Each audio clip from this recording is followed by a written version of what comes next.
Is there a difference between a data marketplace and data as a service?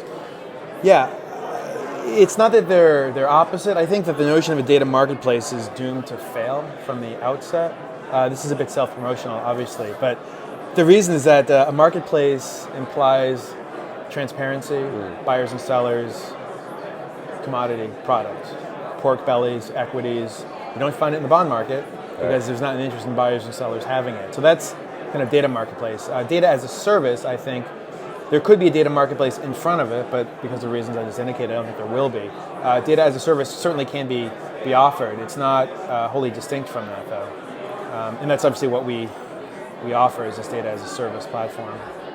So how do you distinguish between data that your company or any company owns, and then the data that either other companies or individuals add? Is there a way to divide between those two things? Sure. So we source data from any number of places. There's, in general buckets, there's commercial data, which you might get from Axiom, Navtech, Nielsen, or others. There's open data, so this would be data that's of kind of no or minimal licensing requirements, generally from the public sector. And then there's BYOD, which I euphemistically refer to as bring your own data. So a customer could bring their own data to us, which might be donut sales by store location. And that's something that the donut store doesn't want anybody else to see. And that's fine and that's reasonable. It could be that there's some derivative data or that donut store data is something that they want to expose to other people. So we can permission different columns to then make that available to people in different ways. So you clearly delineate it though? Absolutely, yeah. There are also reasons commercially we are not permitted to make available certain data sets or different columns to different people depending on different kind of business reasons. So maybe it's based on their industry or their application. Some of these are restrictions placed on us by our vendors, but part of that we offer is we can offer this uniform license agreement. And so I go to great pains to make sure that I'm not unnaturally encumbering what somebody might want to do. Sure.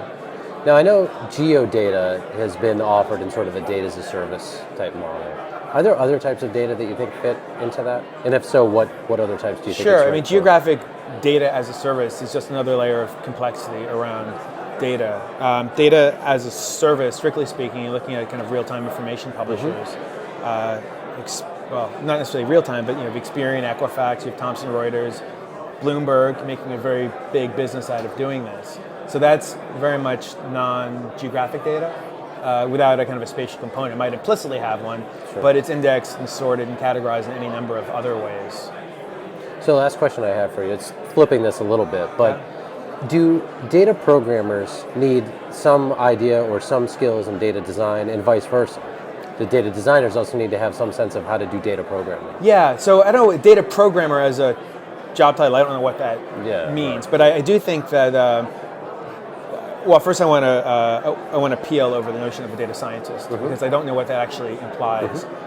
It is clear that a broad multidisciplinary background is required, some of which is statistics, library sciences, and domain expertise. Ideally, I like social sciences or liberal arts graduates because it forces you to be able to synthesize bodies of knowledge. The reason these are important is that if you dump a large set of data on somebody and they're told to do something with it, they're not going to have any context. A lot of times you find that people don't know the difference between a mean, median, and mode. That's okay depending on your job, but if you're charged with curating or making something available to third parties, you need to know what's important in some kind of objective manner rather than just trying to force it through for the sake of having more available. Great. Well, thanks very much for joining us. Appreciate it. My pleasure.